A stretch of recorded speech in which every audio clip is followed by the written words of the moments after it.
The following program is rated TV MAL. It contains strong language and is intended only for mature audiences.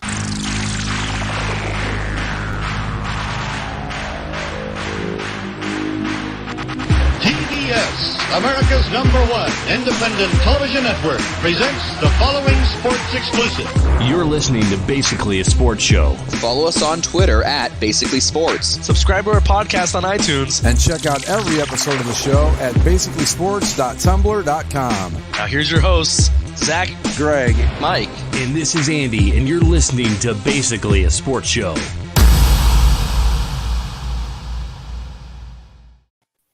Okay, here we are. Yo. So, where do we want to start? The funeral in Cleveland, the fight at the Oscars, what? Oh, I'm so tired of I'm so over the fight at the Oscars by now. Oh, that's because you're not somebody that took it in live like this guy. I mean, it's got to be discussed. We can't just leave it alone. You know, No. that was What's to be said? Jesus Will Christ. Smith, Chris Rock. One of the most famous actors in the entire, one of the most famous people on the entire planet smacked the shit out of one of the most famous comedians in the world on live television. Right? It was interesting. I have no issue with any of it. It was definitely interesting, and I mean, on one hand, I kind of applaud Chris Rock for his reaction. Like, Will Smith just slapped the shit out of me, because what else are you supposed to say? Well, really, you could tell he like started to say something, and then somebody was in his ear, or he looked to the side, and there was a producer that was like, "Just move on. We got to get out of this death spiral that we're about to fall into." It's like, okay, I'm here to give away a documentary. Give away the best documentary. Yeah, he was rattled afterwards for sure. Well, I didn't see it live. I think I'd be rattled if. Yeah, he either wanted to say something, or in some of the pictures you can see his fist is clenched up. So he was either ready to swing back, or again, full props to Chris Rock for keeping his composure there and moving it along the best he could. But Jesus, that's like you said, one of the best nights on live television of all time. Yeah, it was great from that aspect. And then Will Smith won Best Actor. Right. Well, that's the thing. He was the odds-on favorite. So when it happened, we're all like, "Oh no, he's gonna have to give a speech in like half an hour."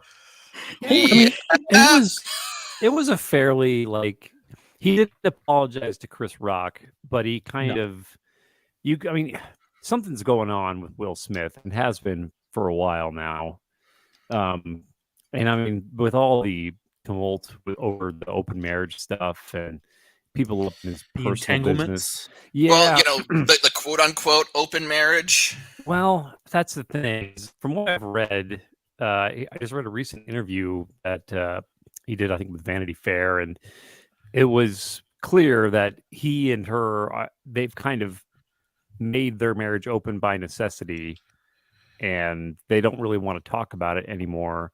But the real issue was not the open marriage thing so much to me as it was that Jada Smith was having sex with one of her son's friends, like an 18-year-old. Like, it was not. Well, the guy that was like the center of it is this guy named like August. Yeah, Ciliana or something. He's like 26. He's like 26 or something. Anyway, now I get the if this is what he was like in March, what's he going to be like in August jokes. I was like, I don't get that, but now I understand it. That's good stuff. Yeah, I mean, it was really weird to take in, because I mean, we weren't watching. I didn't even know the Oscars were last night, and then somebody, I just kind of was on my phone, and all of a sudden, seems like someone's not following our my movie reviews page. Then, Andy, you would have known it's Oscar night, but you have a movie reviews page. Oh yeah, A to Z movie reviews. Yeah. On Instagram. Yeah. Oh, I don't do Instagram. You guys posted huge batches. You're breaking up again. You're breaking up. Okay. Sorry. Am I still breaking up? No, you're good. now. Okay. I don't know what's going on with stupid I blame Will Smith for this. But Yeah, it was one of the weirdest things I think any of us will ever see on live television. I don't think we'll ever see anything like that again. Hopefully not. It was it was insane. And then, today, that's all anyone wanted to talk about today was Well, the thing is too, like Will Smith, I mean, God, he's had an acting career of over 30 years now. And you wouldn't have told me 30 years ago that the Fresh Prince of Bel-Air would win a Best Actor Oscar at some point. Maybe Will Smith needs to be slapped for that Fresh Prince reboot. Is he like a producer on that or something? Yeah. It happened. Unfortunate, but like it's idea. This should be the crowning achievement of a very long career in public entertainment. Well, I think you're going to remember it a little differently than that. Now. Yeah, exactly. I got to be one of the jokes I heard, because they didn't play him off when he got his Best Actor. Right. I thought was a bit of good producing. Like, no, you leave the camera on him as long as he stands up. Yeah, there. He might hit somebody again. The joke I heard was that everyone was terrified. Like, no, if we play him off, he's going to come for us next. He'll be kicking the shit out of that conductor of the orchestra down there next. Yeah. Yeah. Well, no. Another joke I heard was that he should have gone up and slapped Chris Rock with a dueling glove. Oh, that would have been awesome, dude. And then at like every subsequent award show that Will Smith is at, they just cut to Will Smith in the audience, like slapping the glove against his palm to keep the hosts in line. Yeah.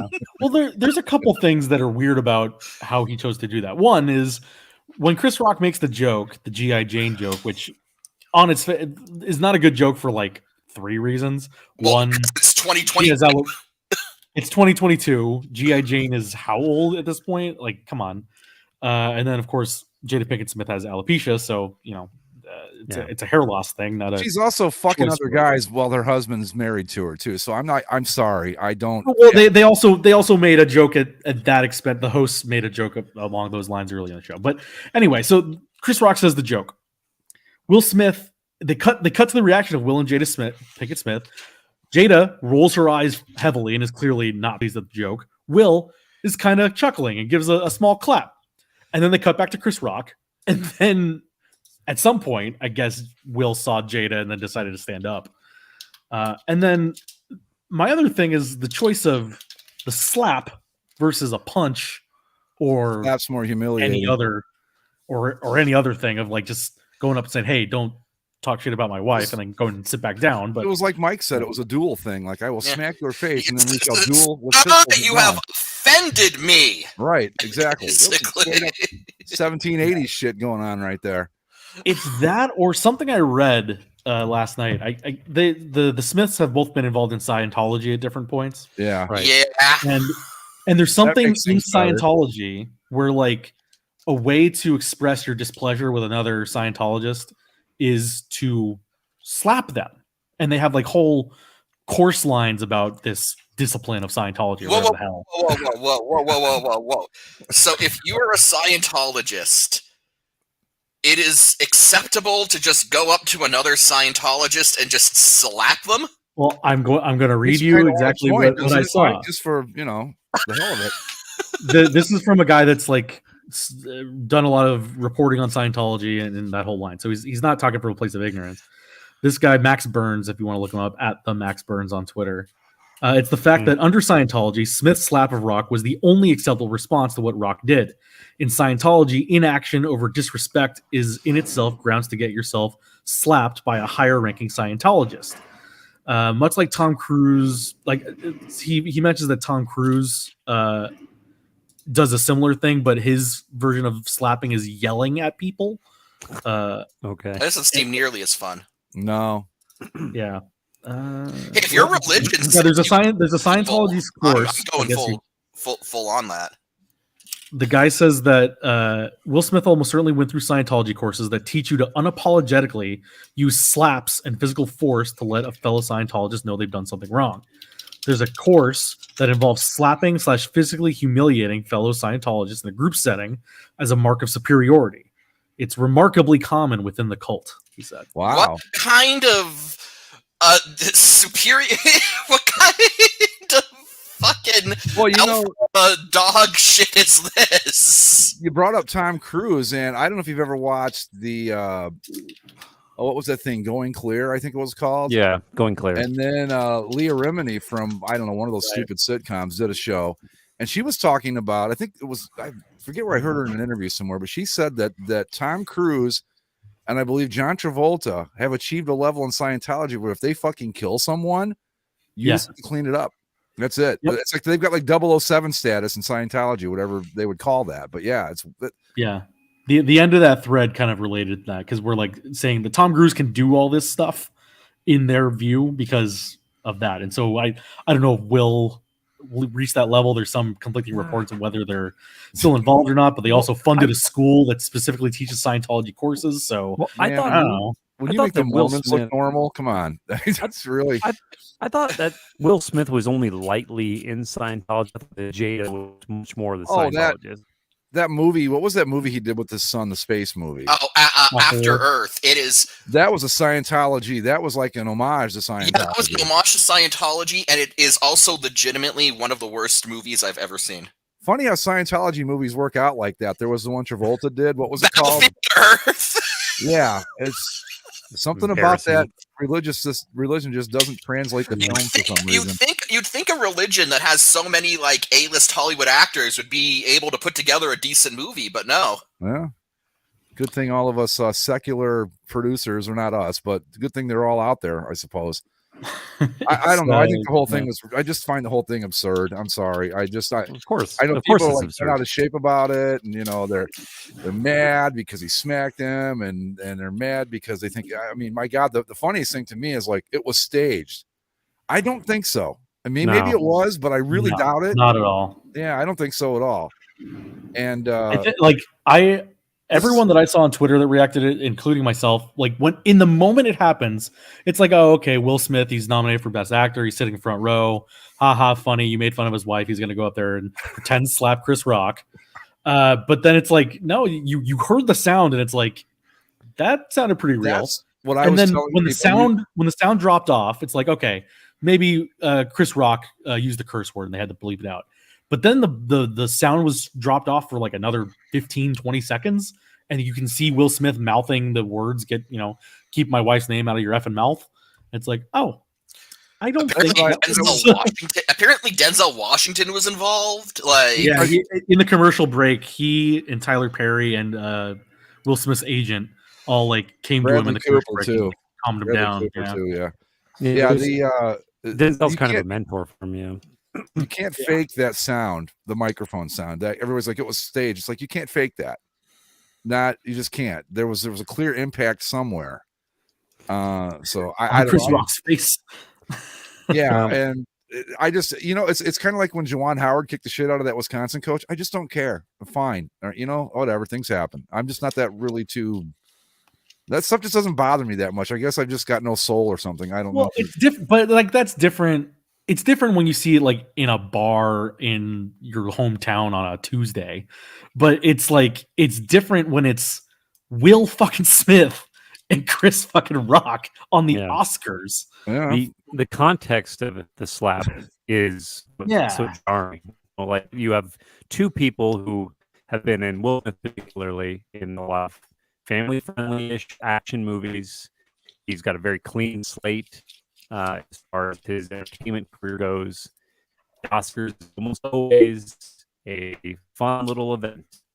And you think that Will Smith taking the stage with Chris Rock was going to be a couple of having a little banter. He just fucking slaps him. So, yeah, when you watch Will Smith's speech after he won, all the tears, and I know, and there's also footage, like you said, of those other celebrities kind of talking to him, but during the commercial break, and something's going on, man. Something's not well with him. I think personally, I don't know.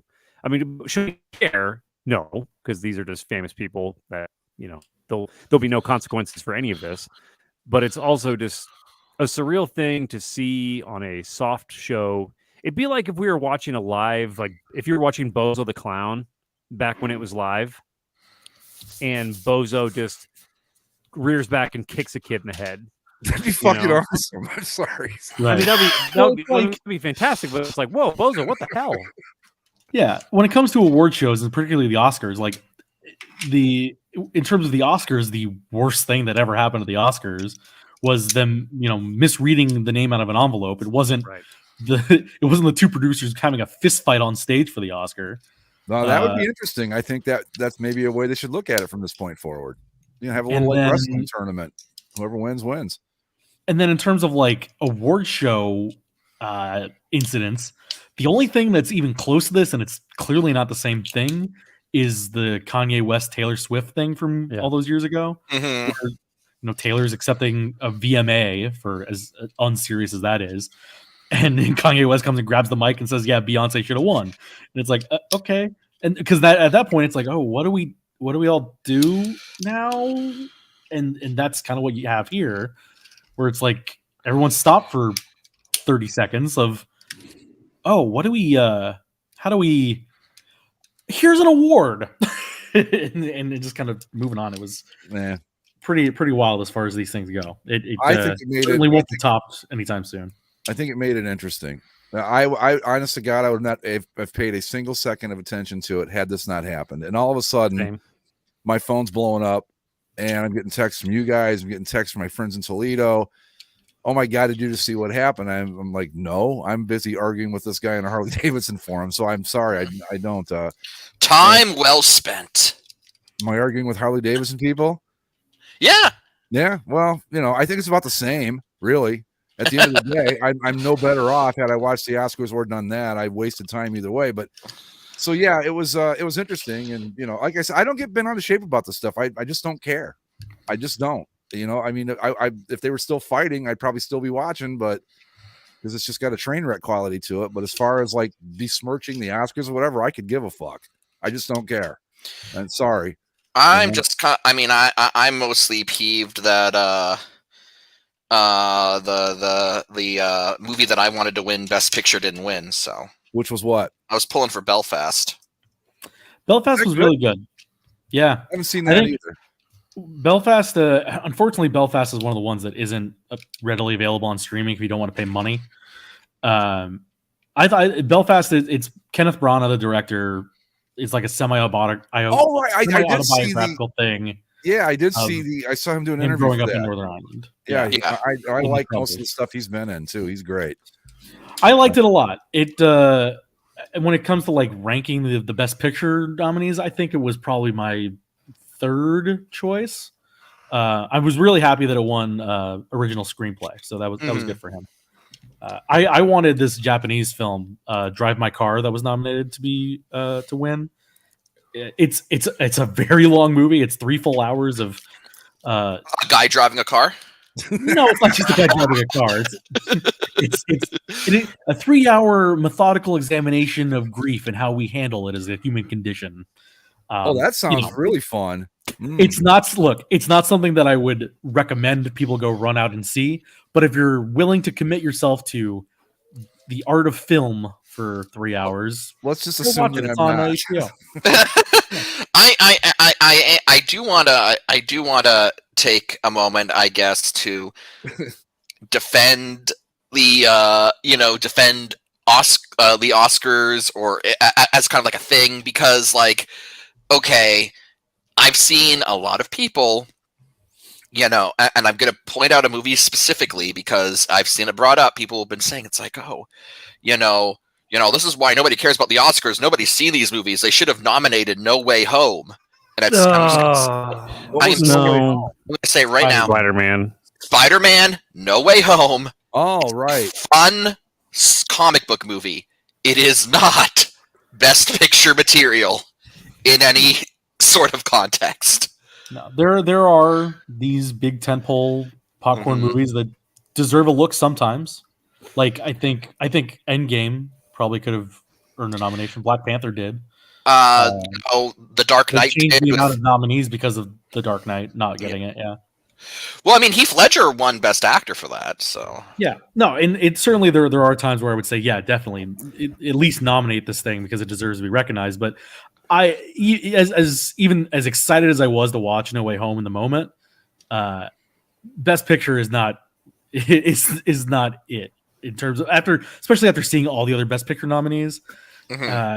Even just giving it like a courteous, yeah, we'll throw it in there because people like this movie, wouldn't have been a service to what the awards are supposed to be for. So, it should have gotten maybe more technical nominations. Maybe, the visual effects are stunning as always, and that sort of thing. But I just wanted to say a piece to be like, look, the movies that get nominated for Academy Awards, they aren't your big tentpole movies, but they're still very excellent examples of filmmaking. And if anyone out there has some time, they're definitely worth your look.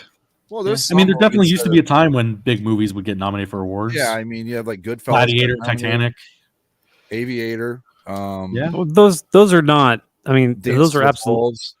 Those are, but you're talking like Greg. Those movies are all like completely valid for Best Picture Oscars. Like those are totally Oscar movies. Yeah, I'm not saying the movies that get nominated aren't. I've not seen Spider-Man: No Way Home, but I'm gonna guess I probably wouldn't put it in the Best Picture category.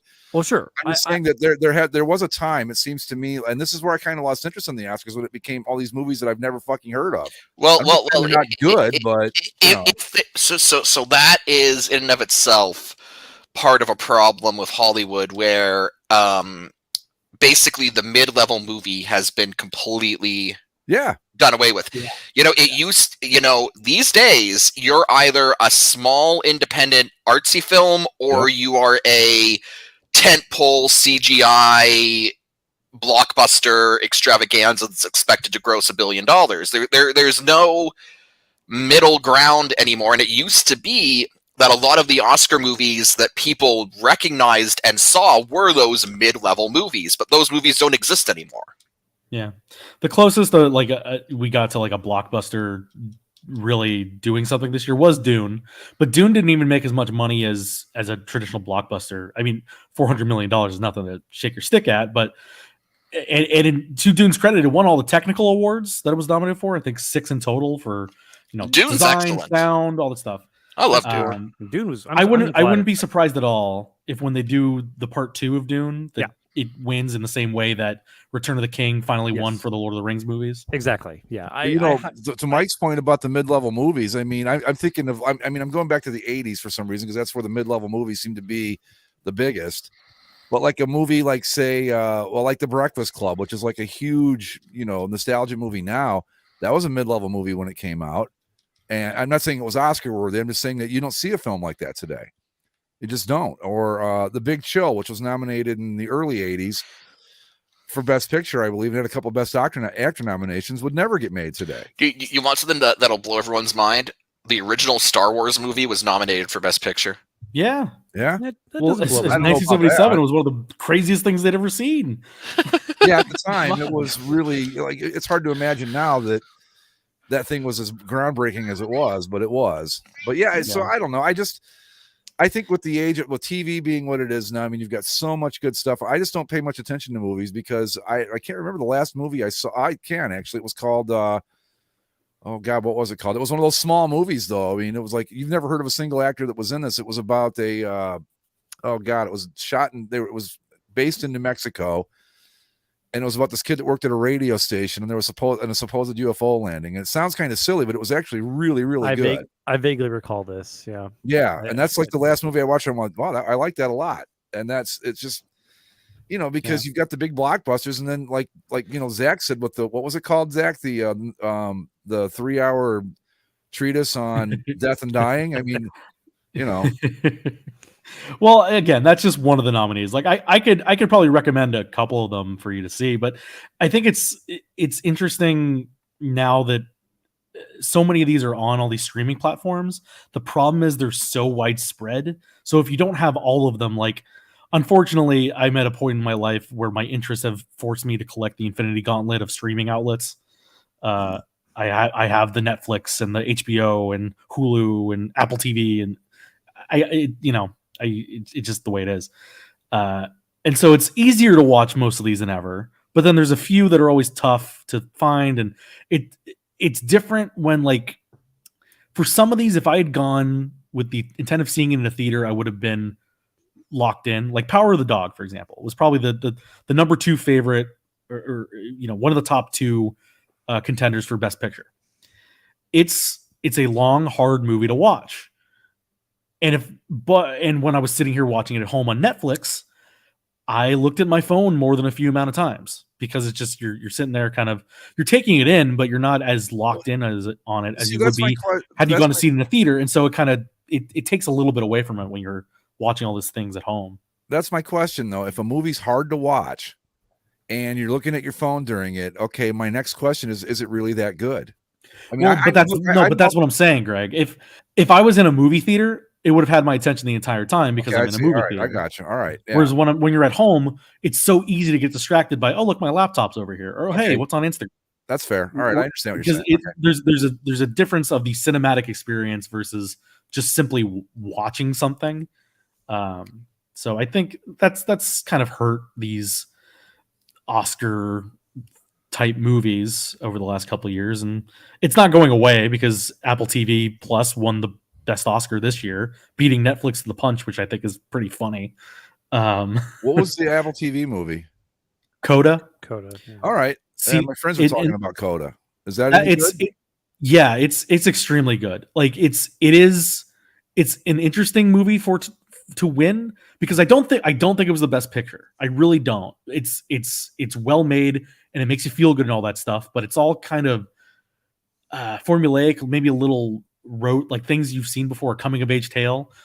But it's unique to what the Oscars normally reward, where like I'm talking about, that 3-hour methodical look into the human condition. That's what the Oscars normally award.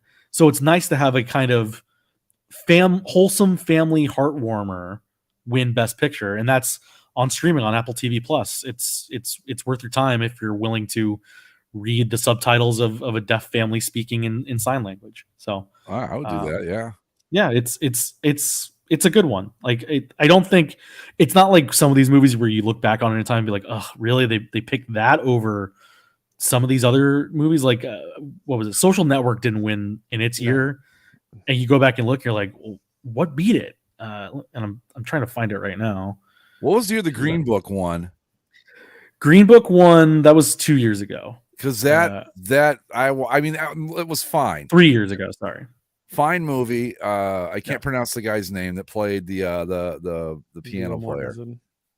No, Viggo Mortensen was the mobster guy. It was Ali. I can't think of his first name. Maharasha. Yeah, he was fantastic. They yeah. were fantastic in it, but it was not. I think it won Best Picture, and it did not deserve it. It just did. So like 2010 was the year the Social Network was nominated, and I go back and look, and the other films nominated that year are, you got the Social Network, Toy Story 3, Inception, Black Swan, The Fighter, and a couple others that you don't know or care about. But the film that won that year was The King's Speech. I saw The King's Speech, and it wasn't as good as Social Network. Right. It's like, it's a fine movie. It's well made. I'm sure Colin Firth, well acted, all that stuff. But was it the best picture that year? No. Of the nominees, no. And but I think you can make an argument for Social. I think like Social Network was good and had the Aaron Sorkin snappy dialogue and all that. But was it, Best Picture worthy? I mean, I don't remember. What were the other ones? There was. So 127 hours where the guy gets, stuck in the rock, right, James Franco, and has to cut off his arm. Black Swan. That was the Natalie Portman and Mila Kunis. Right. The Fighter, which I believe was Mark Wahlberg. Was that Mark Wahlberg and Christian Bale? Was that the Christian one? Bale won Best Actor, or supporting actor. That didn't do much for me either. Maybe Inception. Best movie. I've never seen Inception. Toy Story 3, True Grit, Winter's Bone. True Grit, is that the one with the remake, Jeff Bridges and Coen Brothers one? I saw that. That was wild. I don't know if I'd give it Best Picture, but it was cool. I don't know. Yeah. I mean, I'm not a great movie critic. It's like, either if it entertains me, it's good. If it doesn't, it doesn't. And that's it. There are some composition and all that, but I don't give a fuck. There are some pretty obvious Oscar crimes. I mean, Crash beating Brokeback Mountain is Yeah. probably the most. Oh, that the was biggest. ridiculous. That's the one that stands out the most. Yeah, as like the worst Oscar of all time. Yeah. What, not Shakespeare in Love? Well, that was gonna That's say up there Shakespeare in Love. too. That's probably That's the second right behind biggest. Crash. Yeah, the second biggest one was definitely Shakespeare in Love beating Saving Private Ryan. That was just a crime. But I mean, But that was the generally- Harvey Weinstein effect back then. Ugh. Yeah, there's clearly like I feel like it's been weird these last few years because we haven't gotten the typical December release from Clint Eastwood, where it's just some dry, gritty, like baiting, trying to get another Oscar bait. What's the problem with Gladiator? It was 2000. I don't know what Gladiator was. That was a while ago. That was the first. Gladiator was 2000. Yeah, But I mean, it beat Chocolat, Crouching Tiger, Hidden Dragon, Aaron Brockovich, and Traffic. It's all fine. Oh, Traffic was good. I thought Traffic was really good. I don't know that. I mean, it got recognized though. I mean, Traffic. Yeah. I don't know. Gladiator was a damn good movie. I don't know why. Whatever. I mean, Were you not entertained? Who, me? Yeah. No, I was No, he's I'm quoting just- Gladiator. Yeah. Shout out to Dune for winning a lot of awards. I feel like it was decorated well. Dune 2 Part 2 should hopefully clean up a little bit.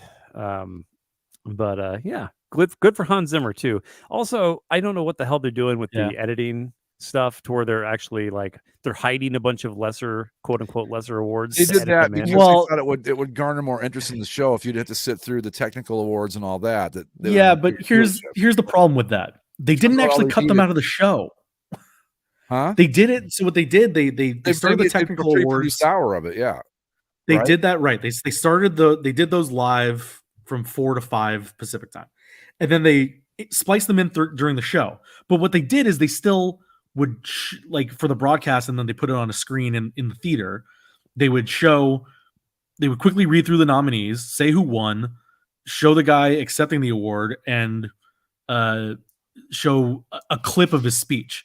In total, they maybe cut 10 minutes out of that portion. They were still in the show. They just were slightly edited down. And the funny part is that this was done to, like you said, engage people or shorten the show.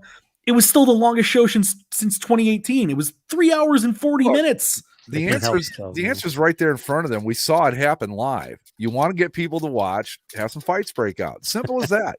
Here's the thing. Do you want ratings or do you want credibility? Because I'm pretty sure you can't have both most of the time, especially for a fucking award show, which is just I think at this point they just need to do what their mission statement is do the awards and recognize these people. And yes, you can have some bits or montages throughout the thing, but like the thing that stands out and comes out of these award shows, the Oscars in particular, no one remembers the bits. No one remembers the montages. People remember the pure human emotional moments, whether that's somebody getting the shit sucked out of them on stage or somebody having a really heartfelt reaction to, oh my God, thank you so much for this award. This is my life's work. I feel recognized. You're humanizing celebrities and celebrating the industry. It's the Oscars should it's like baseball trying to change itself. It's like, why do you keep trying to change yourself? Just be this big, full of hot air, just stupid gala that we participate in to feel fancy. Is this a transition to try and talk us about moving second base? No, what? No. There's some proposal that they want to move the location of second base. Where? To like what?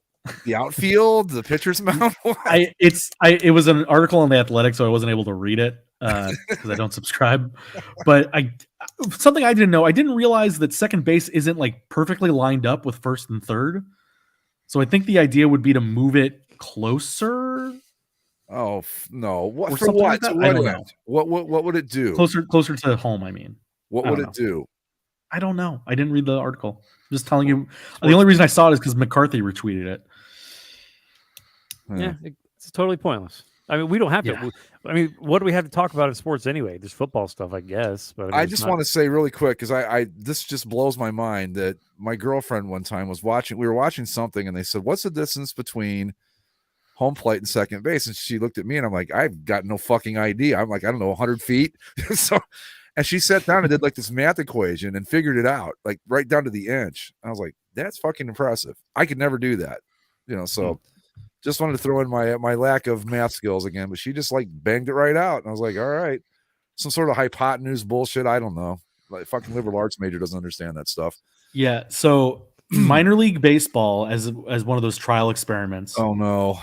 will move second base 13 and a half inches closer to home plate during the second half of the minor league season.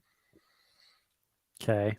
Why? Is it for like to make the throw the second easier from the catcher's spot? What? It's to make everything perfect right angles. Oh, for because as it is right now, second base, as I said, is slightly out of line with okay, with first and third. So my question to you guys and to everybody listening right now: if no one had told you that, would you have ever noticed? No, I mean, every time I've doodled a baseball diamond in my life, I've used a right angled diamond. So I don't know. All right. I don't even know what to say to that. I just don't. I just like, God. The only thing they could do that would be dumber at this point would be to sign Deshaun fucking Watson to something. That's all. That's it. Then baseball will have completed the idiot trifecta or whatever. I don't know. Yeah. How's I see why they do that. Okay. I'm gonna try to link you an image, and you know what? It's not worth explaining. Basically, it's basically the base has been out of line with the idea that if someone is running around the bases, they're going to step on the inside corner of second base as they turn. So second base has always been pushed out a little farther, and now they're bringing it in a little closer. And they're still going to step on the inside corner of it, right? Right, but it was about like it was a right angle with the path of a runner, and so now it's going to be slightly different. If that makes any difference at all. I can't imagine it will, but if it's one of those things where it's like you won't even notice it, then fine. I just thought they were trying to do it to like increase offense or something, but if there's actually a legit reason for it, then okay, whatever. Yeah, it's in that article if you care to look. It's so or if you have the official MLB rule book, you can find it on Appendix 2, page 171. Well, again, we'll assume that I don't have that, and I'll have to read the article. I don't know. But I don't know what is there in sports. I mean, what's going? Oh, well, well, we could talk about the Deshaun Watson thing. Yeah, I mean, his press conference. It wasn't. It was exactly what you thought. You know, just they were describing it as a funeral around here. Like it felt like a funeral. Yeah. I was listening to some Cleveland sports radio, I think 92.9, I think. Yeah. It was pretty interesting. The general consensus that I got from the callers and the hosts of the show I listened to, Bull and Fox or whatever it is, very mixed. A lot of fans callers were suggesting that it's hard because it is such a long process to where like they feel like if he's not lying, like a lot of people are setting parameters, if he's not lying, then he will countersue for defamation of character. But settling is an admission of guilt. And it's very tricky, but the hosts were kind of like just not, it's almost like nobody asked for this. We didn't want this, and now this thing has been dumped on our lap, and how can we even enjoy it at this point? That's a really good way of putting it, because that's what it feels like. We weren't asking for this, we didn't want it, and here it is. And I don't know what the Haslams are thinking. Like if they just thought, well, if we roll out a franchise quarterback, doesn't matter who it is, as long as he's a franchise quarterback, these Browns fans will just fall in line and go, oh, thank God. And that's kind of not what happened. No, the Haslams did not come off. I mean, I'm sure they're no strangers to this. They did not come off well. Let the Gideon. They just, first of all, Jimmy Haslam is very Southern, and it doesn't help when he's talking because he just sounds like a galoot. But they kept going back to this. We believe in Deshaun the man, Deshaun the person, and it's it's very Did like Sean, the I don't know, racing horse do this, or was it somebody else? I mean, what? It's the same guy, right? yeah, the resource. I mean, it was Glorious very story much, of victory entry. Racehorse Deshaun. Or the Deshaun Watson, the giraffe. I mean, no, he's the same guy. Fuck. yeah. I don't know. It's- It didn't.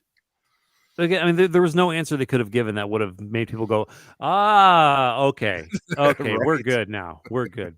But there are some cretins online, where it's like, oh, them lying skanks. I'm glad they're just lying to get his money. Go get them, Tiger. It's just like, what the fuck? Well, we last week you weren't here, but we talked about this a little last week, and I said, if it were like 2 women, you could almost go, you know what? It happens. People try to exploit athletes for money, but 22? I mean, come on. Yeah, That's just not in my mind. And again, I can't say I wasn't there, but boy, that sure doesn't seem like a coincidence to me, or just bad luck. I mean, come on, there's a lot of smoke there for no fire, if that's what they're claiming. yeah, and Deshaun, pivoted awkwardly a lot of times with the whole I can't speak on this active investigation. The truth will come out, and I'll tell my side. And that sucks because he can't tell his side right now. He's legitimately got reasons why he can't explain stuff. But then, so it's like part of you, or I guess part of me, wants to hear his side of the story. But at the same time, he pleads the fifth over and over and over again. So what does that tell me? He's that if he's I not, speak, I may incriminate myself, and Yeah. that doesn't sound good. yeah. So it's like, well, you're essentially just tacitly admitting your guilt. So I don't know. It's very, very strange, and I feel bad for Cleveland people because just when the Cleveland Browns football team is kind of, developing into a respectable little thing, they do this crap, and here we go. I do think though that the radio guys were right in that they just dropped this in our lap. Period. Just here you go. Deal with it. And I'm torn. I mean, no, I'm not torn at all. Actually, I really don't want anything to do with this. I just don't. Unless they come up with smoking gun evidence that shows he didn't do any of this, yeah, then I'm all in. But until then, I'm not interested. I'm just not. I'm sorry. I just can't be. It's a bridge too far. I'll put up with a Kareem Hunt, or I probably shouldn't put up with that either. But at least that's not, it's not habitual by the looks of things. Now that I can be wrong about that too, but from what we know, it was a one-time thing. This doesn't seem like that. It's different when it's the quarterback. Like, it's so different. And I don't know. I don't want to over indulge in Watson. If you guys got other stuff you want to talk about, I'm happy I was just going to say, I'm thinking about becoming a Detroit Lions fan because that way I can just walk away from the NFL and go, fuck it. I won't miss a thing. Hey man, they're on Hard Knocks this year. Hey, we get to see Campbell up close. Right? Dan Campbell bite kneecaps live. We get to see Jared Goff again. Because it's Hard Knocks, he'll be asked again about the sun rising, and he'll have to be like, yeah, no, I learned my lesson. Come on, man. I learned my lesson. I know it rises in the South. Fuck off. Yeah. The Watson thing, I don't know what else to say about it. I'm not happy about it. Unless he's truly innocent, I don't want to hear it. And well, I was perfectly fine with, if you didn't want Baker Mayfield, there was Matt Ryan, there was, Baker Mayfield, there was, Baker. He could have made a run at who else is out there that's like Jimmy G, I guess Jimmy G, yeah. That would have been, come on. The sad truth that we all know, and they know, and the NFL knows, and Houston knows, is that as soon as Watson throws a couple touchdowns in a win over a division opponent, that's all's forgiven. They'll be celebrating on the radio. That's what the Haslams are banking on, is that it's a war of attrition at this point. We'll just wait them out. Yeah, they literally said that. They said it's going to take people time. You could tell he almost dropped the words cancel culture in there. He was being real careful not to say that. But I think it was like, the public just, he was trying to not use the expression get over it, but he kind of did. And said, people are just going to take some time to get over it. And it's like, well, how do you think the masseuse, the massage people, therapist that he, jizzed on without consent, how do should they just get over it too? I mean, Yeah. Well, he said it very clearly, Andy. He knows these allegations are very serious. He's never assaulted any woman, never disrespected any woman. To which I said, of course, in our chat, never. yeah. Well, he Never even once. Never but Zach, disrespected a single woman in your whole entire life. Zach, he's got a mom and an aunt. Okay. Oh, of course. Is he about to have a fuck, daughter too? Well, that makes all the difference. Okay, welcome Yeah, aboard, Deshaun. He has a mom. I'm sure he'll have a daughter at some point, and that'll make him a changed man, of course. Now the question is what does servant leader mean? I told you it means Jesus is my leader, but I lead the team. That It's gonna be something to that effect. Okay. Yeah. Yeah. Well, is Russell Wilson a servant leader? Russell Wilson's a deity, man. Come on. Let's not. No, Russell let's Wilson. God talks directly to Russell Wilson. He does. Russell's told us that. Mm-hmm. If this was Russell Wilson, he would tell us that God wanted him to have this lawsuit against him so that he could face adversity. Right? Yeah. Yeah. Well, he would just say that spattering those women was some sort of biblical spreading of the seed that he was. Jesus. I mean, of course, if we're talking about biblical fire, I didn't see Mile High Stadium catching on fire before Russell Wilson got to Denver. Did they ever figure out what happened? What caused that? It was something in one of the suites. I think you're right, Andy. The stadium was trying to kill itself. It tried. It's cold right now. Goddamn fire department. It was in a suite? Yeah, it was on the suite level, and it expanded to the seats. And I guess the thing with the seats is the plastic they're made out of burns at a very high temperature. Oh boy! So they're just gonna rename the stadium Hindenburg at Mile High, and flammable ass fucking stadium. Deemed accidental. Sure, that's good. Yeah, I guess. What did it? I'm trying to see what it actually says. Some janitor fall asleep in there. It started in a construction zone near the East Club Lounge. Oh, okay, that sounds plausible. So some sort of renovations going on at the stadium. So I would assume an electrical fire that spread to other shit. I'm going with it. Tried to kill itself. That's just a better story. I'm fine with that. Yeah. So I'm nervous here. Sorry, that's just funny to me. So are we entering? Are we going to announce the final, or is it the final four? It's the final. Final. Okay. The final. I have the scores right here in my hand. If you guys want to know. All right. I mean, I'm okay with it. Very interesting final four, I will say. If you guys want to the glorious tournament of victory, of course, for those uninformed. Yeah. Well, who was it? What was it? Is it Duke, North Carolina, Kansas, and who's the fourth Villanova. team? Villanova. That's not a bad final four, actually. That's as blue blood as they come. Not to mention, could they have asked for anything better than Duke, North Carolina, and Coach K's final four? Like, come on. Yeah, I won't say that they manipulated CBS to make that a possibility. Is making its money. Not to mention, like, here's what CBS wants, right? Duke, North Carolina, national semifinal, which they've got, and now Coach K can win that, go to the final, play another blue blood in Kansas, win the title, walk off into the sunset, and there you go. All the money that CBS wants. Yeah, except I don't think they've beaten Duke or Carolina this year, have they? Duke hasn't. Haven't they lost to them twice, and then again in the tournament, maybe in the ACC tournament? No, they didn't play in the ACC tournament. But I think Carolina won both regular season games, right? I know they won the last one. The home finale.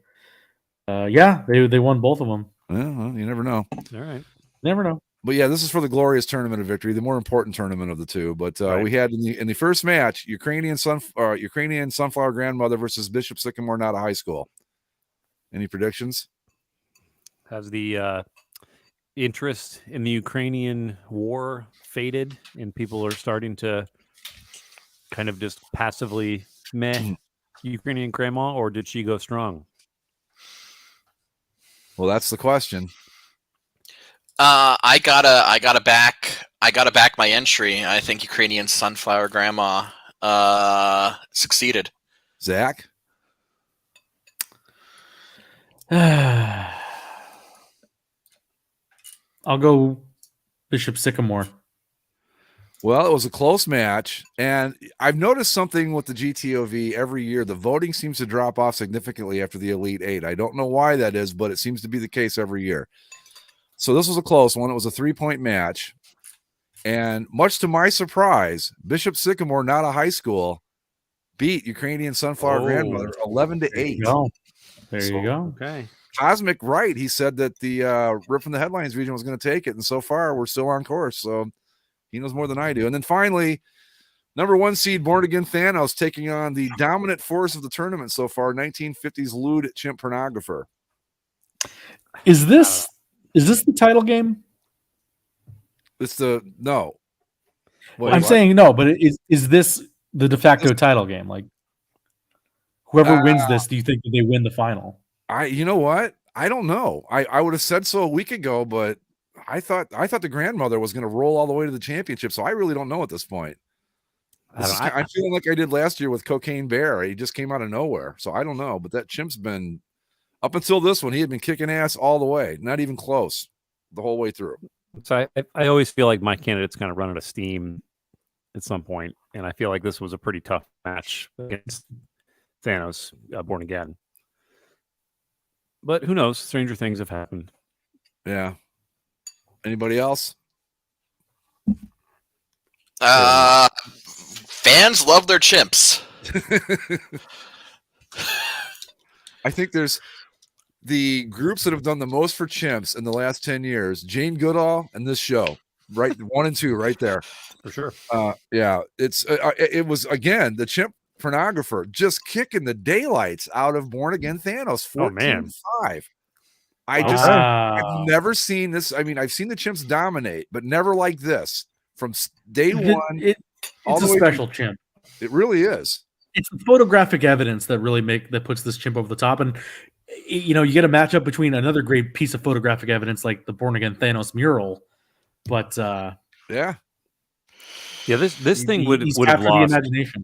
Yeah, this thing would have lost way back if it wasn't for the photograph. I mean, the photograph was what created the entry in the first place. Yeah, but I mean, I guess it's something about a chimp in like a kimono or a suit or something, snapping photographs back in the days of the silver screen. And well, it's not just that he's snapping the photograph; it's how the woman's pose that he's taking the picture of. Yeah, it's. What would you call that? Like, I mean, that's like it's about as upskirt as you can get, without being too graphic about it. Yeah, but so yeah, your championship match will be Bishop Sycamore, not a high school, taking on 1950s lewd chimp pornographer. Thanos will be born again. Yeah, again. It is inevitable. Bong.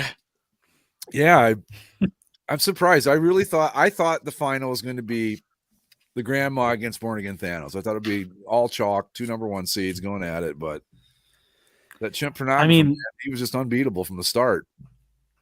Man, I want to say that it's amazing that Bishop Sycamore, not a high school, has had the staying power that it's had. I'm surprised too. That's what I mean. It's making like a Cocaine Bear run like last year, because I think it was 5 seed, 4. I don't even remember. Yeah, it makes me wonder if this is the chimps to lose. Like, I think so. Yeah. I mean, that's how it feels. I mean, I'm not to brag on my own entry, but I feel like Bishop Sycamore. The thing about Bishop Sycamore that's so difficult is that you don't know. They could be stuff in the boxes. They are very underhanded. I think I'm going to demand an audit on all of these returns. No problem. We've got all the receipts. No, this is like his closest match so far, and he won by 9. I mean, he's just been just a dominant force. He won the first round, like I was like 24-5 or some shit. I mean, it was not even. in the ballpark. But Well, I mean, if it wins, I feel like I'm vastly overdue for a GTOV win. So yeah, I we'll just see. because my life's not boring enough, I guess, or meaningless enough. With my girlfriend and I were talking about the GTOV today, and I'm like, I said, I think the last 7 have been won by either me or Mike. After you guys started off with the wins, because Mike, you've got 3 and I've got 4 wins, right, Mike? Do I have 3 or do I have 2? I thought you had 3. I've got Mensch on the bench and I've got Cosmic Turtle. Cosmic Turtle. I thought there was one more. Wasn't Mother Russia a winner? No, that was not mine. That was yours, Andy. That was yours. No, yeah. what? No. Yeah, Mother Russia was yours, like in the first year's bracket. Yeah. Yeah, no, that was yours. Andy. I dispute this. I will bring this up later. I feel like it was totally either a Mike or a Zach entry. No, that was you, man. Mother Russia. Right. I remember. All right. Whatever. But yeah, so anyway, there you go. There's a championship match. We'll have the voting links and stuff up tomorrow, and we'll see who wins next week. Right after well, I guess we'll be watching Duke and whoever they're going to play. Kansas, probably. No, it'll be. I think. Who do we? I'm going to go with Carolina Villanova as a championship match next week. By the way, I double checked. Duke won at Carolina, and Carolina won at Duke. Okay, so it's all right. So this could go any direction here then. Yeah. What's Carolina's record like overall? Do we know? Like, are they? What seed were they? Like, where did they finish in the ACC? Did they like get in because they're? Oh, they were an 8 seed coming into the tournament. Oh, Duke's a 2, right? Lower, Duke's a 2. Yeah. I think Villanova's what? And then I 4? believe Villanova's a 2 and Kansas is a 2. So Kansas is a 1. Kansas is the only one. Kansas is a 1. Yeah. Okay, so yeah. Yeah, I just wow. Yeah, I finished last place in my work bracket, so my bracket not was pleased. My bracket was fucked. Like I made 2 brackets. I walked away. I came back later that day, or at 28%, and I just said fuck it. I'm done here. Here's my problem is what I found this year and what's happened to me before. I'm decent at pegging the upsets. Like I do really well the first 2 days of the tournament. But the problem is in these ESPN, CBS, whatever you use brackets, the points, you get more points for getting teams right the later you go. Yeah. So I pick up all these single point wins at the beginning. I'm like, yeah, look at this. I've got this tournament down pat. And then I get, and then I have like 2 teams left by the time we hit the Elite 8. And it's like, oh, damn, what happened to all my points? Why am I in last? So when I would do brackets, I haven't done them in a few years, but my thing was I would try to ride the upsets too far usually. Yeah. That's my thing. That's what happens is I pick the upsets and then I give them too much credit. Right. And then like St. Peter's just ran out of. I mean, there was just like that was it. North Carolina was just too big a mountain to climb, I think, for them. Yeah, but hell, they're great. I mean, Elite 8 though. Come on, that's pretty good. First 15 seed to make it to the Elite 8. Yeah. I think I mentioned it on here, but I actually knew about St. Peter's existing before the tournament because we talked about it. Your grandpa was like amazed that they were actually going to be on like a major network. Yeah, right. Like they were going to be on the regular like CBS affiliate, not some like True TV or some shit. Yeah. So all props to the Peacocks, man. They flew. Those Peacocks learned how to fly.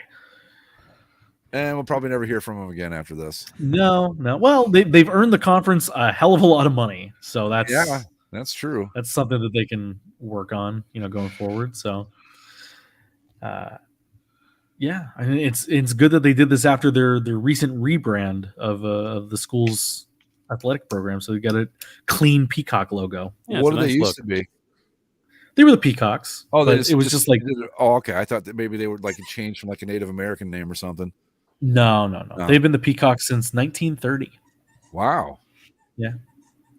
It's been speaking of that, it's been kind of sorry, my dog's got a squeaky toy in the background. I've been hearing garbage truck. Hold on, there it is. Moment of silence. Yeah. Acknowledge. Yeah. There it is. I heard people in the wild using the name Commanders Guardians, and it's gonna take a little getting used to. it feels a little bit more jarring for the Commanders for sure. Guardians, kind of hit or miss. Greg, have you just in passing in the area heard people just kind of saying Guardians just casually? No, unfortunately, no. It's not. It's either people either just don't care, or they. It's kind of aggravating in a way because I understand the Indians name you could argue over. You could say, well, it's not the worst thing in the world. It's not the Redskins and this and that. But now, not only do they want the Indians back, but they want Wahoo back on top of it. And it's like, okay. So, yeah. And if they were even able to get one, which they can't, but if they could, they would get the name back before they got the logo back. Yeah. But no, I've seen some gear starting to pop up, but even it's funny because like a lot of the stuff that you're seeing, it just has like the Cleveland word mark or the C. I haven't seen a lot of Guardians stuff yet, except at Walmart, which is weird. But didn't it take them a minute to start phasing in the Guardians merch? Wasn't the first stuff that came out the Cleveland stuff? Or am I misremembering that? I think you're right about that. But what was weird was I saw a Guardians hat back before Christmas. The gas station logo that Mike and I like so much was it's brilliant. Yeah, yeah, with the backwards wings on it or whatever. It's fucking amazing. Come on. But no, it's been. I have not heard it. I've not. I think I've heard my girlfriend refer to them as the Guardians, and I've referred to them as the Guardians. But that's about it, man. It's like I'm a little disappointed because it's really not. I mean, I knew it wouldn't go over great, but I hoped it would be better than this, and it's just not. And I don't know how it's going to work out, but the nice thing is though it's done, and it's just going to take time. People will, if the Guardians do well, people will, it'll just become the vernacular. I think that like where I'm at in Central Illinois and Champaign, there are still a shitload of places around here that sell stuff with the Chief Illinois logo.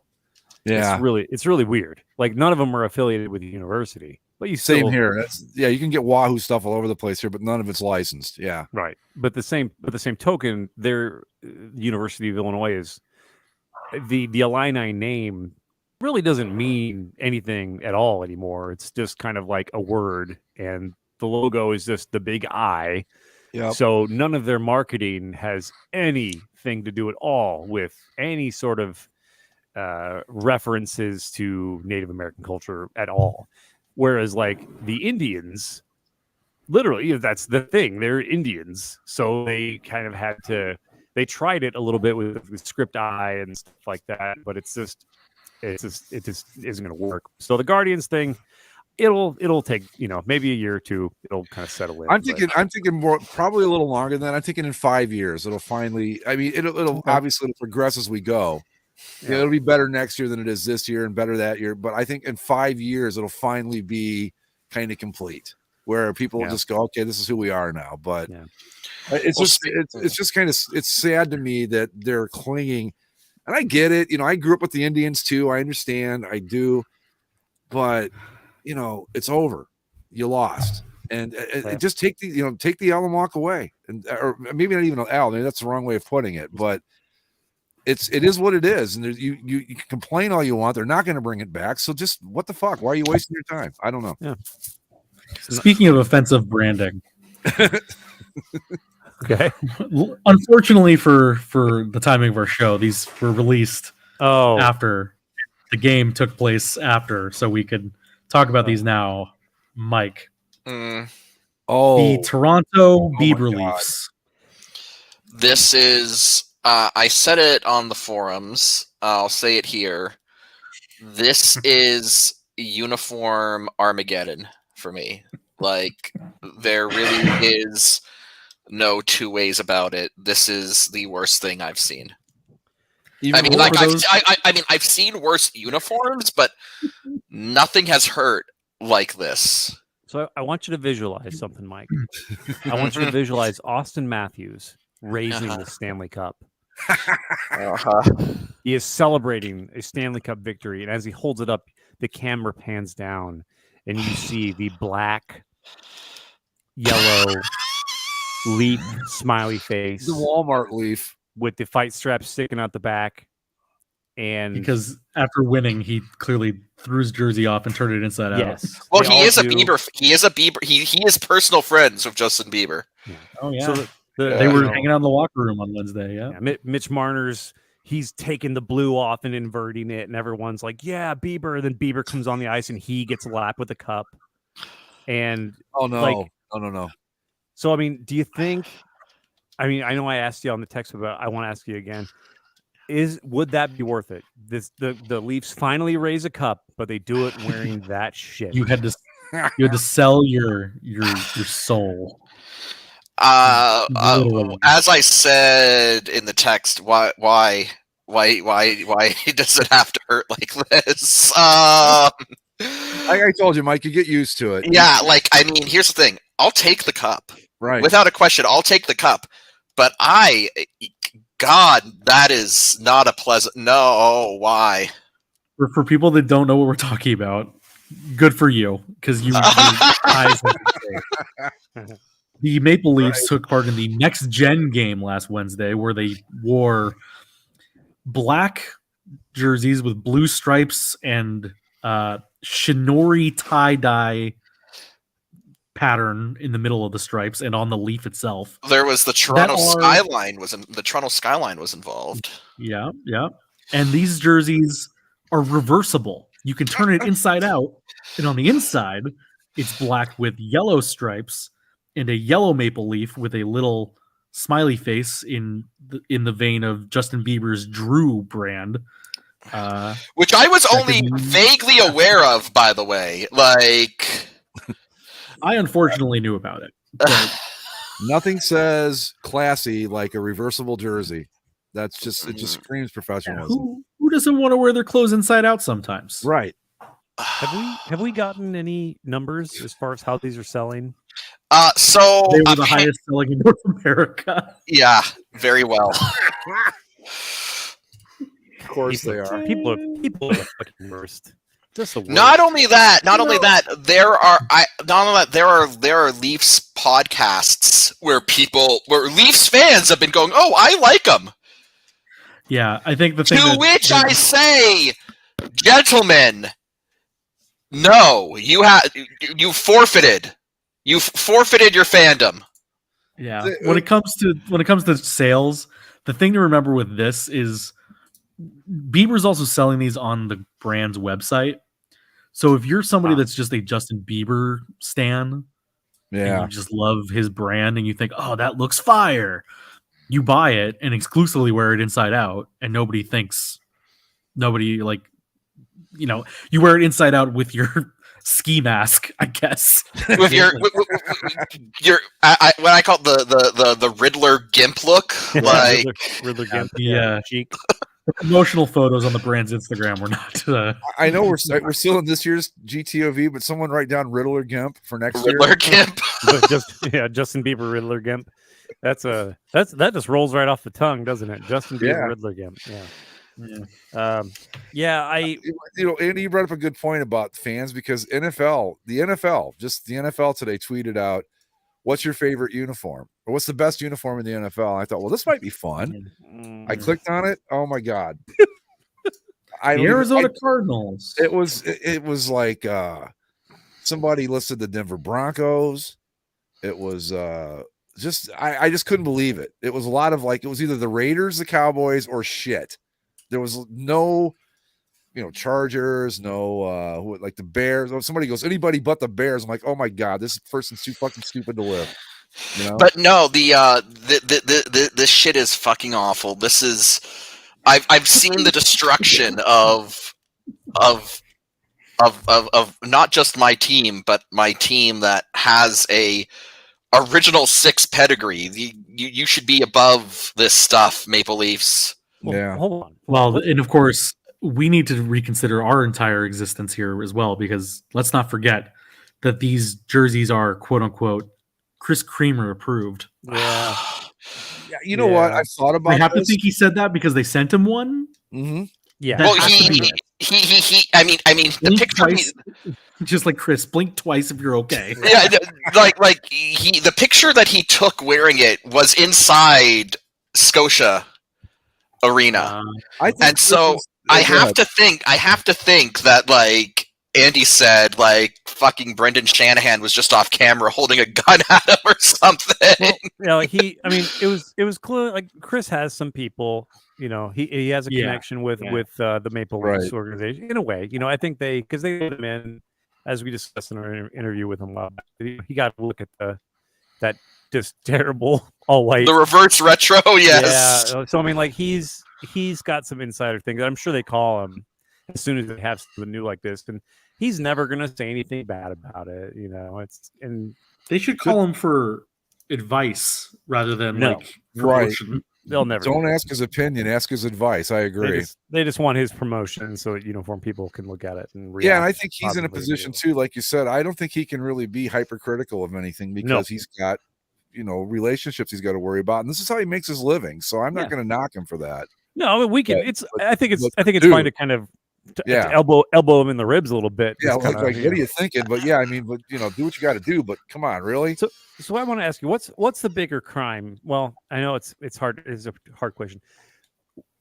So we had the Maple Leafs debut a kind of shitty one-off, potentially one-off. Well, they won in it, which is what's bothering me. Well, what's worse, that or the Blue Jackets unveiling their uniform sponsor like it's some fucking mid-season award? We are proud to take the first step in this innovative. Fuck you! What a dismal and sad event. Like they teased it like most teams would tease like an alternate uniform, like lots of fog and production shit. That's when I shared it, that tease to the group text. I did that because I thought it was a jersey.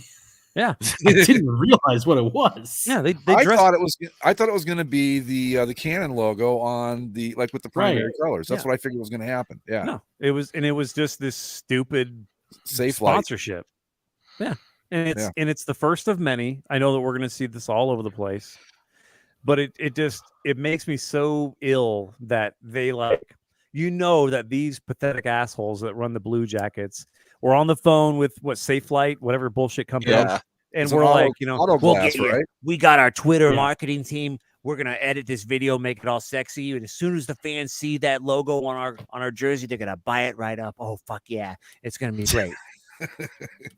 I hope they didn't sell a single one. I hope they got a bunch of nasty letters and phone calls from the 20 Blue Jackets fans out there that are, not gonna. I've got both. I don't have the alternate, but I've got the home and aways, and I won't be adding to that one to my collection because why would I? It's the same jersey except it's got an ad on it. I'm not doing that. So yeah, it's your collection would not be complete, Greg, without.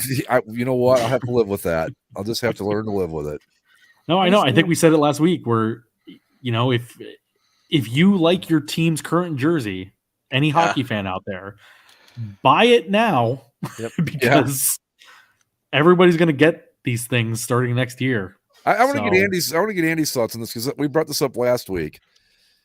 Would you be okay, Andy, if the say next year when everybody has ads on their jerseys? Yeah. If the team offered the jersey and say it costs like $20 more without the ad, but it was cheaper with it, what would you think of that? Let's just use an example: $100 with the ad, $120 without it. I'd buy it. Well, I think we all would, but it would depend on if the sponsor was like funny, like a meme. Yeah. Where if the sponsor was like say SafeLight Auto Glass. No, if it was like Viagra or something, to where it's like. They're going to change it real soon. It's kind of funny. That's the only reason I would get it. Otherwise, I mean, I feel like you would pay a little more to not have it on there. That should be an option. So here's my thought. Fair thing to do with that. They're not going to offer it without it. I know, but I'm saying that if they wanted to be fair about it, they would. And let people. If you don't want it, pay the premium. I mean, that's because then it's your money. You get to decide. And I bet if you like or placed your order over the phone or something, you'd have to get a manual thing to actually. I'm sure that somebody would accommodate you in that, but so few. Like, if anything, people would be upset if they didn't get the sponsor patch on there because that's the authentic on ice jersey detail. You know, they like that crap. Yeah, I wonder how many people would care outside of like, you know, uniformed geeks like us. I mean, if like the civilians even care, if it even bothers them. They don't give a fuck. Yeah, I don't think so. No, because they think the Denver Broncos have the best uniform in the NFL. Yeah. It's well, I mean, gentlemen. It's speaking of the NFL again. It's that time of year. The draft hats have come out. Oh yeah, I looked at a few. They're okay. They're all black. All of they're them? black. Yeah. Oh, the picture I saw of the Bears one, I thought it was just their typical dark blue, but apparently it's black. So yeah, I saw that too. I thought it was like navy, just like their normal colors. Yeah. No, every single one of them is black. Oh fuck. Even like the navy blue teams, black hat, black crown, navy blue bill. Browns, black hat with a brown bill. It's just like a black hat with a brown bill. Yeah, let me see. If you click on it, Chris has the whole graphic, which also comes with Rob Lowe's hat at the bottom middle. Oh, just fuck off. What's it say? Football? Yeah, it just says NFL football. I almost feel bad for that poor bastard. It's funny. I think I get what he was doing though. I mean, like if I had just an NFL logo hat, I'd probably wear it. So maybe he's not as bad as we think he is. I mean, like this works for like the Saints and the Steelers. Sure. There's a few like the Lions. Even I'll give you the Lions, but for the most part, this is just. I guess the Jaguars one looks pretty slick. Yeah, but look how bad it looks on, say, the Texans or the Patriots. They're really or the Browns. The Browns are really bad. Yeah. You look at the Broncos. Look at the Broncos one. Tell me what color the bill is. Like, is it blue or is it black? I can't. Too close to matter. Yeah. Same with the Bears. It's just odd, and it's even funny because like I read the article earlier, and the bill of the hat typically matches the color of the nickname on all the hats, except for the Bears, Cowboys, Broncos, Texans, Patriots, Seahawks, Titans, which all have in common that the color is navy blue. So what doesn't make any sense to me is that if you didn't think you could put navy blue on black and have it be legible, why did you think it was okay to leave the navy blue brim and squatchy on the hat? They don't give a fuck. No, that would have taken an extra like $20 in 15 minutes of a meeting. Exactly. I always wonder, like, what's the market for the draft hats? Like, how many of these do they actually sell in a year? Well, to make it worth making new ones all the time. So here's the thing: it's the NFL. So they could literally their hats could be a like clip art football and just like the initials of the team in like the smallest print, so it's almost illegible, just a blob of stitching, and they would sell just millions of them because NFL. God, our world is a terrible place. We should all be ashamed of ourselves. I was just thinking the exact same thing. It's like, what a fucking time to be alive. Just stupid. Like these, there's some like that Rams one. Even I think looks pretty cool. Like it works with some colors, but like the Bears. I never buy Bears hats anymore. For the most part, I've got a couple and they're fine. But like with the Navy team, I just want to shake somebody and just grab him by the back of the head and just grab a handful of hair and bring him in real fucking close to the monitor and be like, "You want to fucking explain this? You want to fucking explain this? You fucking moron! Like, how does this work? Navy and black, idiot, fix it." Anyway, I will say, of all the hats too, the thing Commanders looks terrible. Mm-hmm. It looks really bad. It's not a good first outing for the Washington Commanders. The Comrades. Like the hat's like it's all squeezed in there. Same thing with the exactly. Especially because this is just I assume it's just a digital representation. It's not like a picture of the actual hat. Right? That's what I was wanted to bring up. Somebody on that fucking NFL tweet said the Commanders have the best uniforms in the league. They're like, these are fired. I'm like, they haven't even worn them yet. Doesn't matter. They had a picture of a mock-up, and it was just like, oh my God. Like Until I see them in the sunlight, I will not make any judgments. The black uniforms are by far and away the best in the NFL. And is this fucking bizarro world or what? Like, come on. Andy's right. We should all be ashamed of ourselves. Beauty is in the eye of the beholder, and the beholder is often very wrong. Blind. People like weird shit, man. I just don't. I mean, I think that's doggy. Quiet. Anyway, carry on. I'm going to yell at my dogs for a second. All right. They're upset about the Commander's uniform. I don't blame them. I would be too. Fucking, you got the dogs pissed off. I mean, it's like, that's how bad it is. But yeah, I don't know. Like whoever jumped to defend the Commander shit, it's like, really. But of course, they I don't know. NFL fandom runs deep, and some people just feel that got to represent their team. So okay, well, yeah, those uniforms are a lot of things, and the best in the league isn't any of them. Just not. Sorry. But yeah, you should check that out. It's just like the NFL, NFL's verified Twitter account, who has the best uniforms in the league or whatever. And I was it was soul crushing to read. I was like, just terrible taste, people. Anyway. All right. Well, I mean, that's like people have people liked this Bieber alternate. Hell, my boyfriend liked the Bieber alternate, so that was a hell of a spot he put you in there. Yeah, that was you guys talk.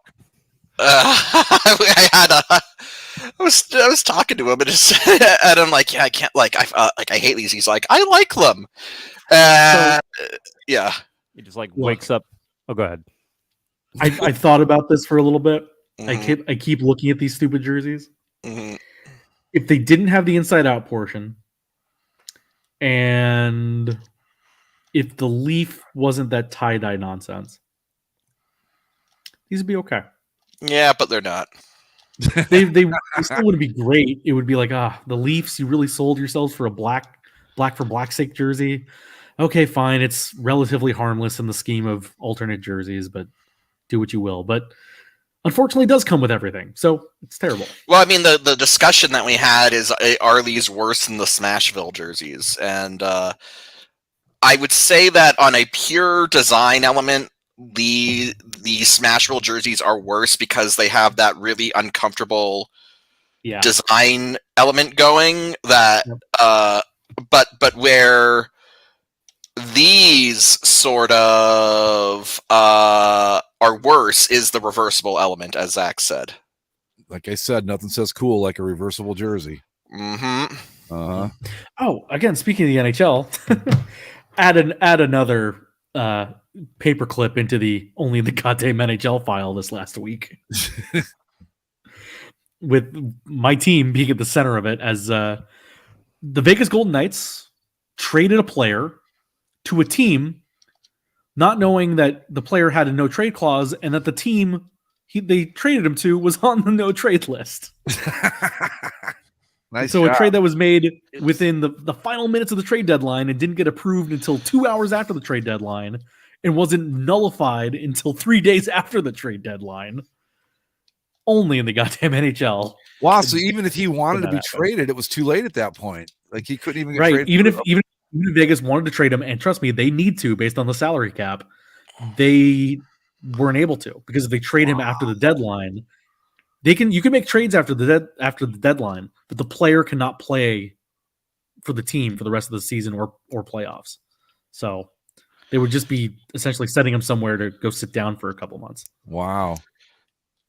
Now, speaking of the NHL, I was watching Calgary and Edmonton. Man, and it was Edmonton on the road, so they had their whites in Calgary. That was a gorgeous game, and a real defensive battle too. I think the final score was 9-5. Yeah.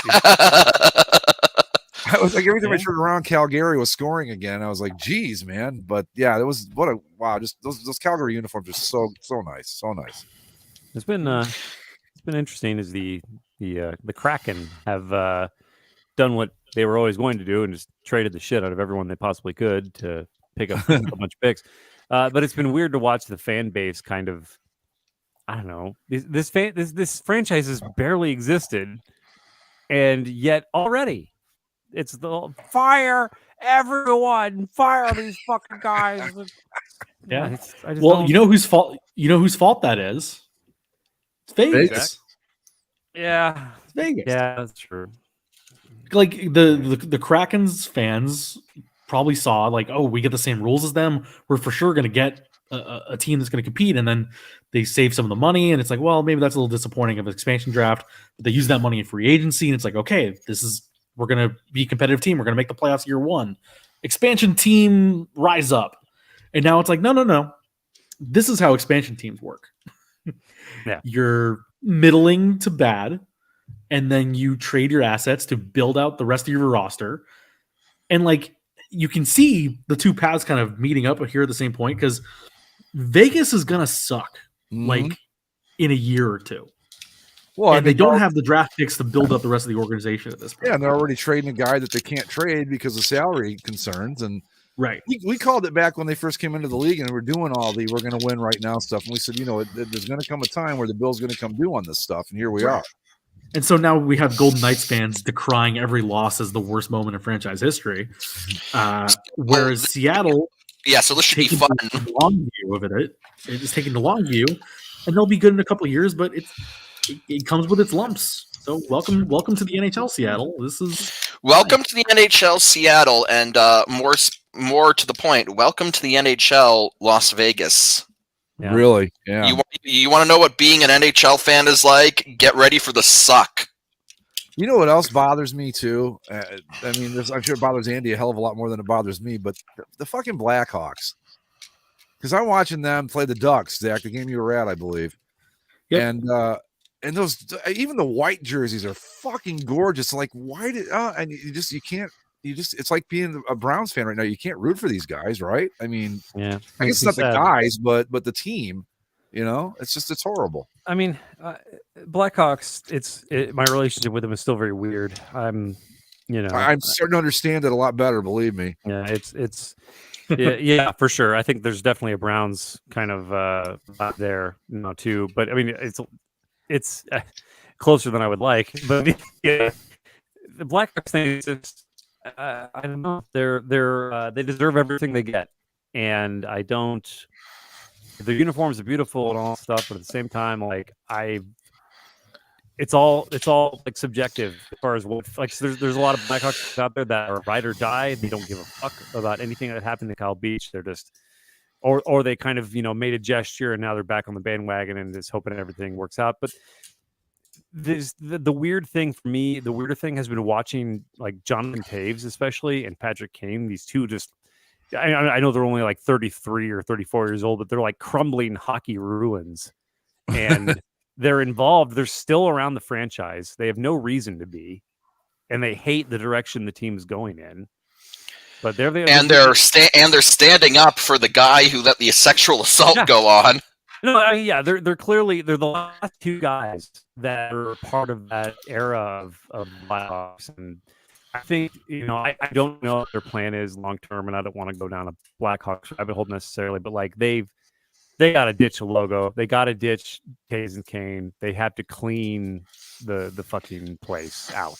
Well, Taves over the last week since the trade deadline was just whining and crying about, oh, it's sad seeing all your friends leave the team and makes me think about whether or not I should blah blah. It's like you knew what you were in for, bud. Like, come on.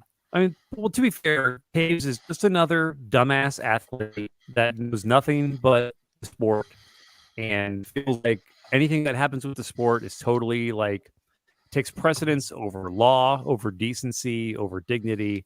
It just is all about the game. And a game, I may add, he has not been very good at for the last few years. He's had about 80 concussions. Might you say, Andy, it's all about the game and how you play it? Yes. Another individual whose career has been ruined, and well, not ruined, yeah, that would make an interesting discussion. I don't know when, but the downfall of Triple H. Well, his whole health. That's a health thing with him. Yes. Yeah. So, anyway, yeah. Hey, speaking of WWE, Undertaker drove the pace car in NASCAR race yesterday, so that was fun. Cool. I didn't watch it because I hate those fucking road courses, but I just know that he drove. I saw it, and I don't know, got a notification. Isn't WrestleMania this weekend? Or it's 2 nights. Oh. As the marketing has been calling it, it's the most stupendous WrestleMania ever. Tonight? No, 2 nights. Oh. 2 nights. It's this weekend, Saturday and Sunday. Oh, okay. Where's it at this year? Jerry World, Dallas. Oh, that'll be fun. I just wanted to point out too. It's the St. Louis Cardinals have reacquired Albert Pujols, and the Best Fan St. Louis Twitter account has been gloriously recalling a number of Twitter takes from 10 years ago when he signed the Angels. Yes, featuring just any number of just racial, homophobic slurs. Yeah, I was going to ask how many gay slurs were there on average. There's somebody who dropped a hard RN bomb in here for some reason. There's lots of people who don't know the difference between the word traitor and traitor. These are the fans that wrote a sign that said Morans, right? Moran. I mean, it's there's so many. I hope that they wish that he tears his ACL. Just foul, awful stuff. And I looked at a lot of them hashtag the homophobic slurs too. But I just don't, because that's what you want. You want your bigotry to be easily searchable. That's... Yeah, I mean, if you just go to the Best Fans St. Louis Twitter page, it is really bad, but also hilarious because they're all welcoming him back now. Of course they are. Just the fucking legitimately some of the worst fans, not just in baseball but in sports. Cardinals fans. I don't know that. Well, you know what? They got a ways to go before they can go Cleveland LeBron James route. Where, if you remember when he left, and did anyone call him a hard N though? Oh fuck yeah! Come on. Did they? I don't recall. I don't recall any racial stuff when LeBron left. Twitter was quite where it is now back then. I mean, I know, but did you hear it? Sure, yeah.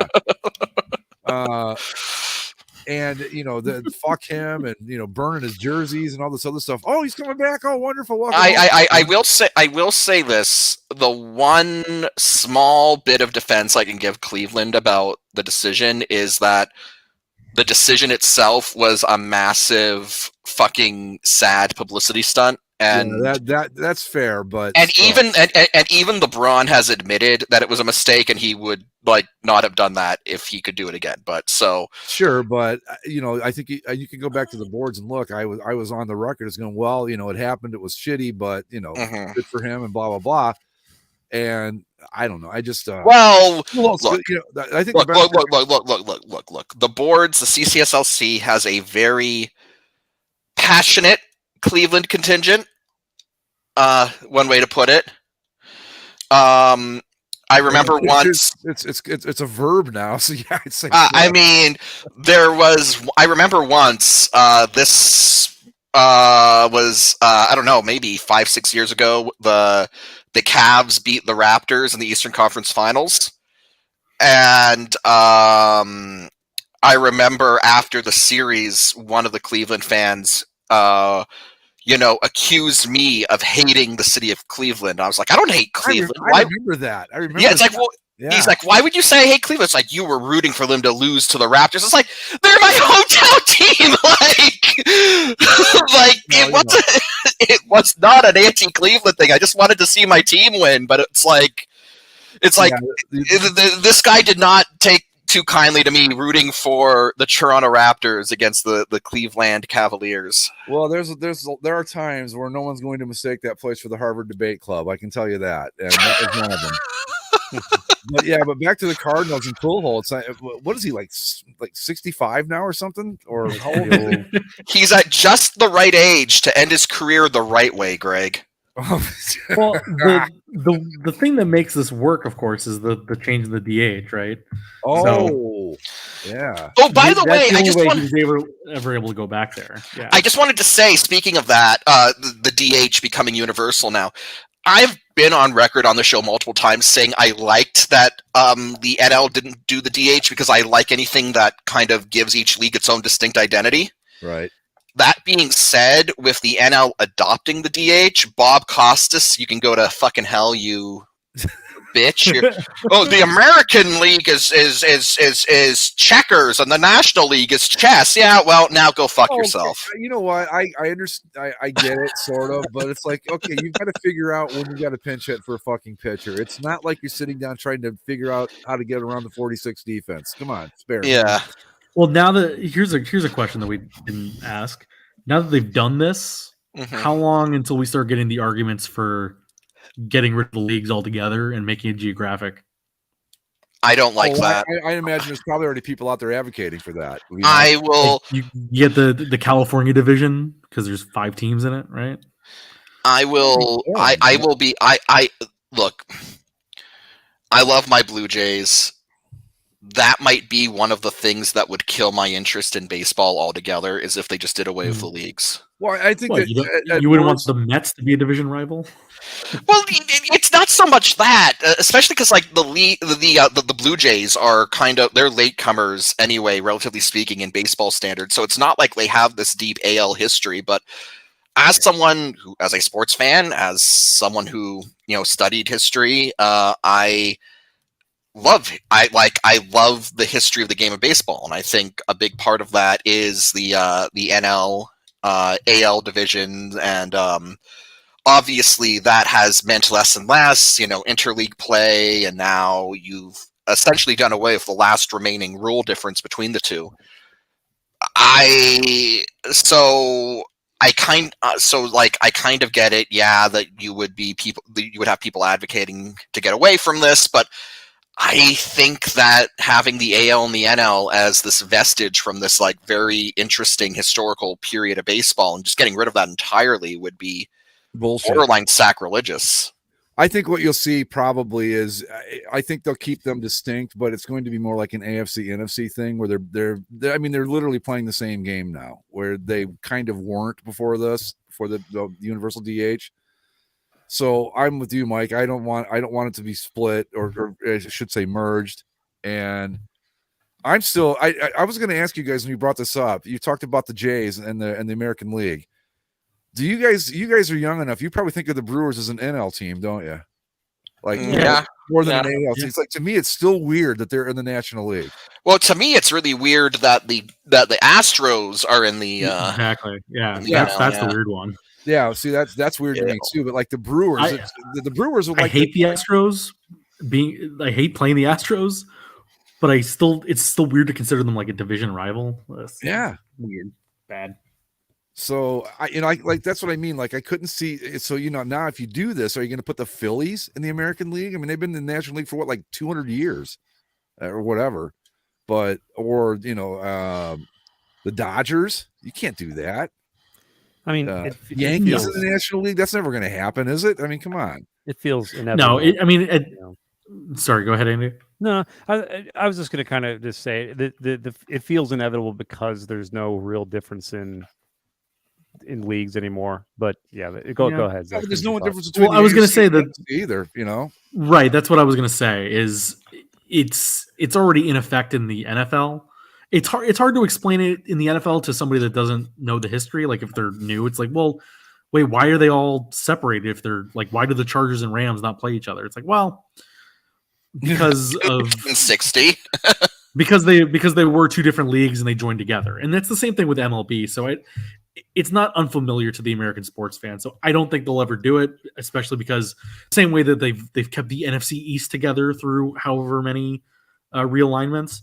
Yeah. You could never do a thing where like hey, what if the Dodgers didn't play the Giants, or what if you would never be able to get rid of those things. So. Plus, I think too, like if you did like the California division, like you're talking, that would be boring as hell. I mean, who wants to watch? And I think I like all the teams in California. Let me think: Padres, Dodgers. I'm okay with all of them, but I don't want to like if I'm on my MLB TV package, right? And it's I'm watching the West Coast games. I don't want it to always be the Giants against the A's or the Padres or the Dodgers or the Angels, because that's what it's going to be most of the time if they're all in the same division, So right. But people will advocate for it. I'm sure of it, because you're going to get I don't know even where they would fall on the baseball fan spectrum, but now that they're playing the same game, we've got universal DH. Let's just get rid of divisions and realign everything to make geographical sense. I don't even care about that. I mean, I remember when the Falcons were in the freaking NFC West. That was ridiculous, but that's the way it was. The Braves were in the NL West. Yeah, and they had to travel like a lot more than everybody else. I couldn't imagine that. That just seems like the absolute dumbest thing that could have ever happened. I mean, you know what though? But if you grew up with it, it made sense. I mean, it didn't make sense, like not literally, but because of course it didn't. It just was the way it was, and so you didn't question it. What I'm saying, it was more like of course the Falcons are in the West. And you look at the map. I mean, I still remember when the Seahawks were in the AFC, the AFC West, yeah, and they actually started in the NFC, I believe, and then moved over after 1 year. So they might be the only team in all of it that's been like bounced around a couple times between conferences or leagues, right? Mm-hmm. Yeah, that's interesting. Now, fuck them anyway. Oh no, wait, we don't have to say fuck them anymore because Russell Wilson's gone. Yeah. All right, not bad. The ones that stand out to me were the Tampa Bay Bucks being in the NFC Central when that was just a hot mess. I never understood that, and I hated that. But that was many, many years ago, and I really liked when the NFL did their realignment. The NFL realignment it worked out really well, I think, for everyone, honestly, because remember when the AFC Central before they did the realignment had like 9 teams in it? I mean, there was Cleveland, Cincinnati, Pittsburgh, Baltimore, Jacksonville, and what was the other one? Houston or Tennessee? There was like 6 teams. It was like a shitload. But I remember, like growing up, the NFC Central was the Packers, the Bears, Vikings, Bucks, and who was the other one? Lions. And the NFC East had the Cardinals, who were the furthest east they've ever played was Chicago. I don't know which one's further east, Chicago or St. Louis. They were in the East. The Falcons were in the West. Cowboys in the East. It was nutty. I have a great aunt who is a huge Packers fan. I'm sorry. And she would say that back in the day when both teams were really bad, when the Bucks and the Packers would play each other, they'd call it the Bay of Pigs. Yeah, that was a Chris Berman thing. Yeah. The Bay of Pigs. Yep. Yeah. Sure enough. No, and it was the St. Louis was in the East because the Cardinals had this big rivalry with the Cowboys. Until when they got moved to Arizona, they wanted to stay in the East. And they were like, no. Which is funny because St. Louis in the East is already stretching it. Like, yeah. I think aren't they on the western side of the Mississippi? Yeah. Geographically, yeah. So yeah, Yeah, just barely, but yeah. Like I mean that's right on the river, but still, it's I think of west of the Mississippi as the West, not the East. But well, if you go by Smokey and the Bandit, let's assume that I don't.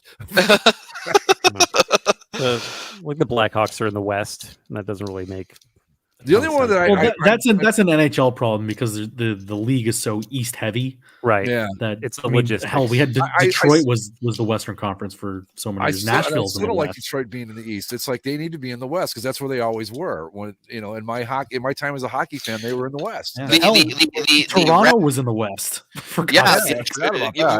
For a while, the original 6's westernmost teams, Toronto, Detroit, and Chicago, were all in the West. And then, as it should be, then maybe not Toronto so much, but the other two, yeah.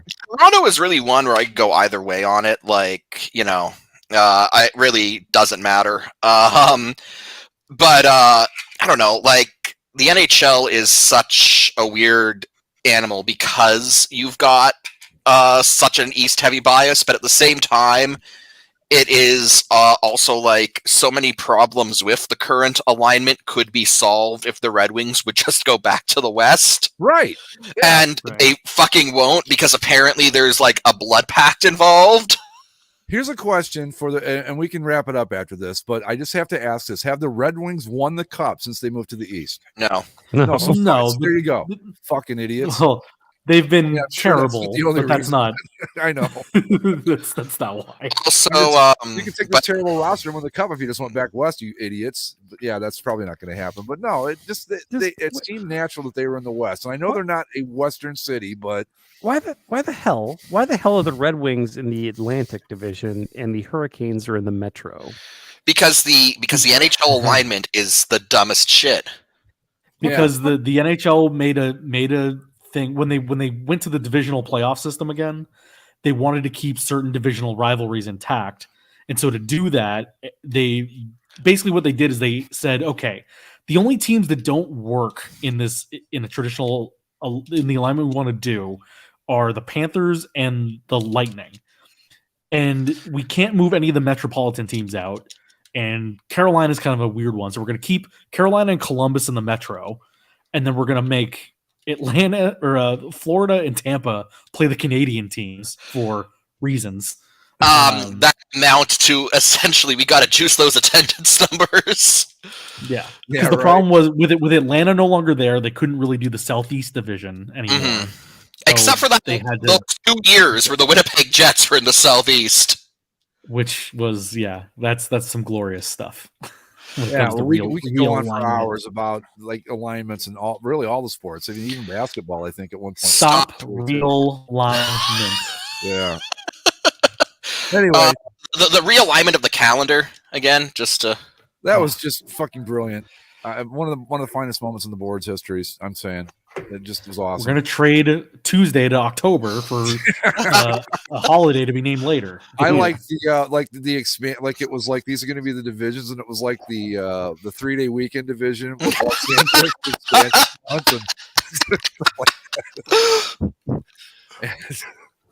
Anyway, let's wrap it up, boys, because Zach's got to talk to us after the show. So we don't want to keep him too long. So quick talk before we head off.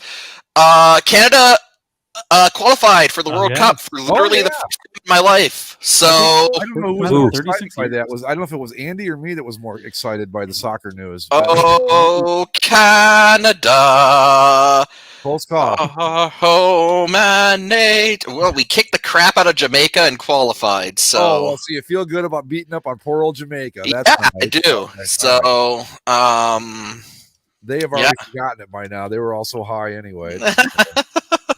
All right, folks. Anyway, we're going to wrap it up. I guess, did everybody get the message to stick around after we're done? Yeah. Also, one more thing. LOL Italy did not qualify for the World Cup because Northern Macedonia, of all places, knocked them out. So. It was funny because they were playing that game in Palermo, and the guy who scored the goal for North Macedonia played 4 years in Palermo, and so all the people in the stadium had to boo this man.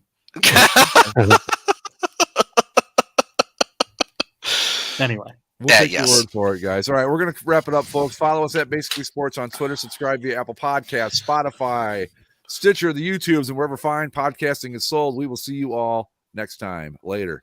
Laters. Yeah.